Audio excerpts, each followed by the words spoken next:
Good morning student. आज हम discuss करेंगे मोल कंसेप्ट। मोल संकल्पना क्या होती है। मोल एक नंबर होता है। जैसे आप डजन पढ़ते हैं, एक दर्जन बराबर 12 कोई भी चीज़, 12 नग होता है एक दर्जन में। एक दर्जन जहाँ शब्द आते ही आपके दिमाग में क्लियर हो जाता है 12, सैकड़ा आते ही क्लियर हो जाता है 100, दहाई आते ही 10। वैसे एक मोल बराबर भी कुछ होता है, और ये होता है एक मोल बराबर 6.022 गुणे 10 पे घाते 23। जो भी जैसे एक मोल परमाणु कह दिया गया तो 6.022 गुणे 10 पे घाते 23 परमाणु। एक मोल कुर्सी कह दिया गया, इसका मतलब 6.022 गुणे 10 पे घाते 23 कुर्सियां। It is only a number, nothing else. ये केवल संख्या रिप्रेजेंट करती है। तो एक मोल होता क्या है, इसको हम थोड़ा डिस्कस करें। एक मोल किसी पदार्थ की वह मात्रा है जिसमें उतने ही मूल कण होते हैं जितने कार्बन 12 के 12 ग्राम में उपस्थित होते हैं।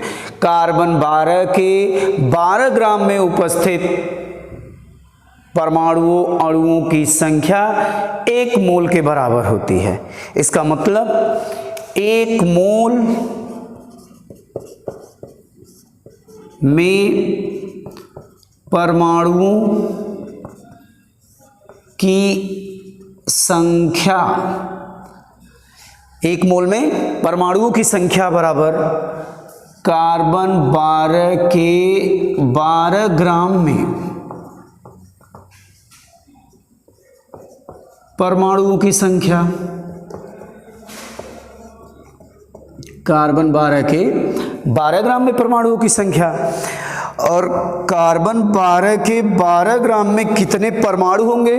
अगर हमको कार्बन 12 के एक परमाणु का द्रव्यमान पता चल जाए तो 12 में डिवाइड करके हम परमाणुओं की संख्या ज्ञात कर सकते हैं।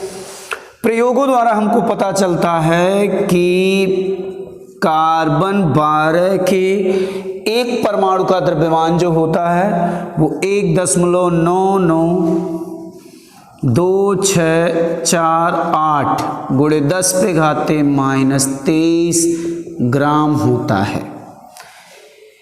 तो ये कार्बन के एक परमाणु का द्रव्यमान है। कार्बन 12 के एक परमाणु का द्रव्यमान। अब कार्बन 12 के एक परमाणु का द्रव्यमान हमको मिल गया, तो 12 ग्राम में कितने परमाणु होंगे।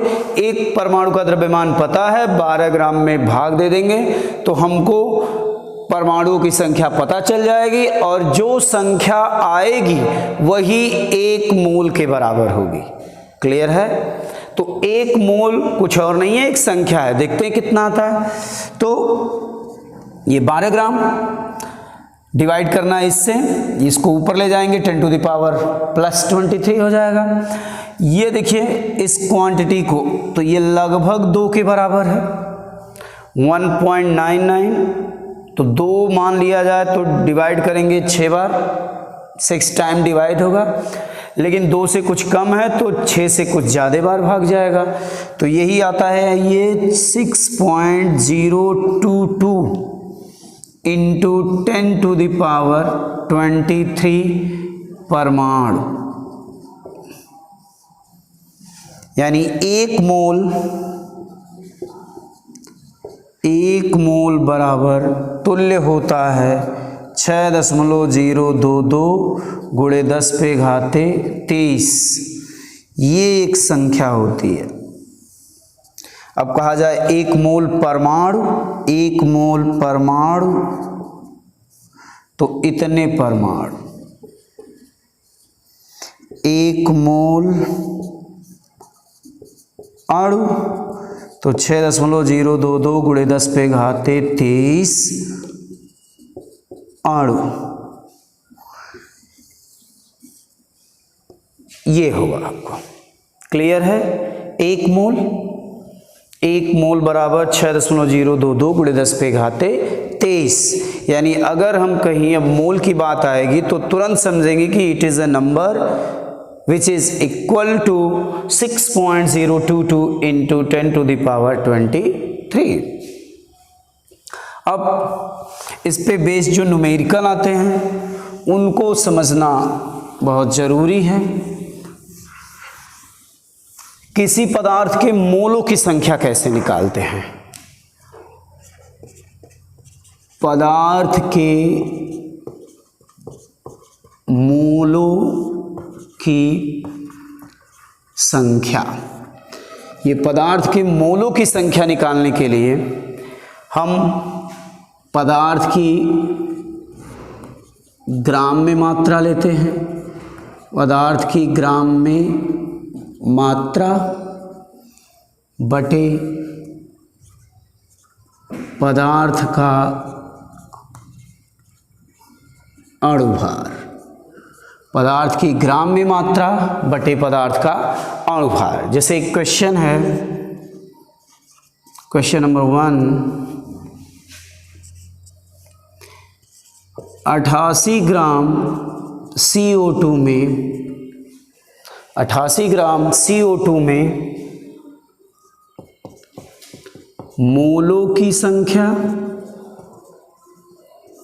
तथा CO2 अणुओं की संख्या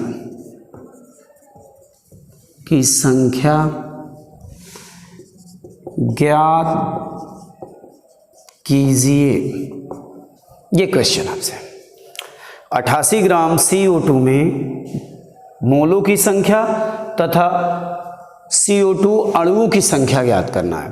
तो 88 ग्राम CO2 की ग्राम में मात्रा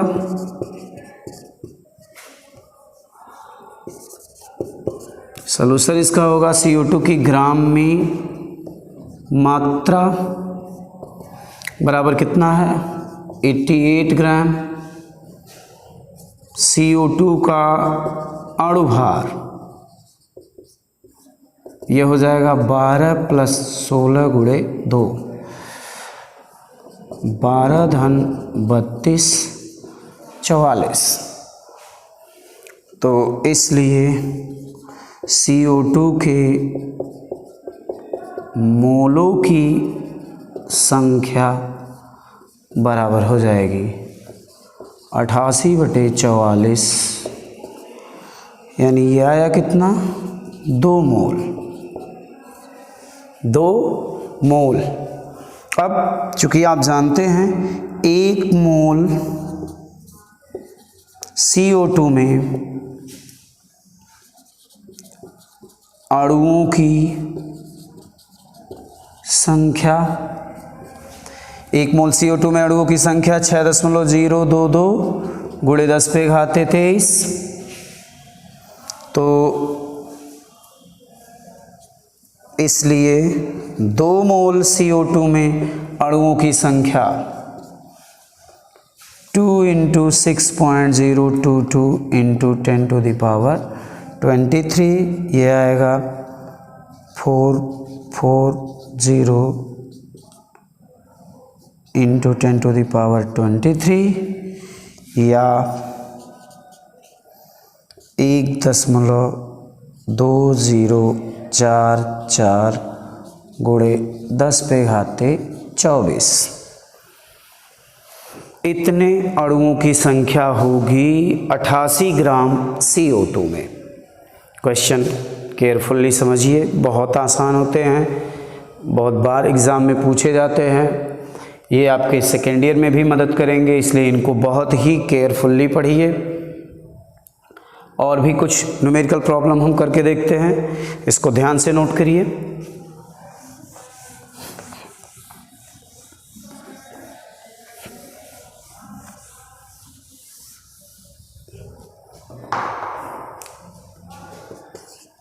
एक 1.7 ग्राम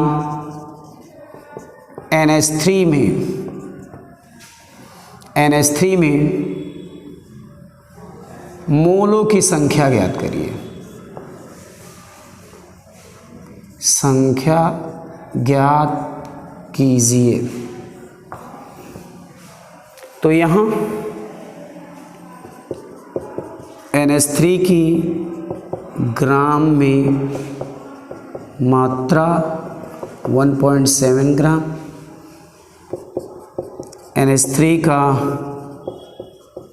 अणुभार नाइट्रोजन 14 प्लस हाइड्रोजन 1, ये आपका आएगा 17।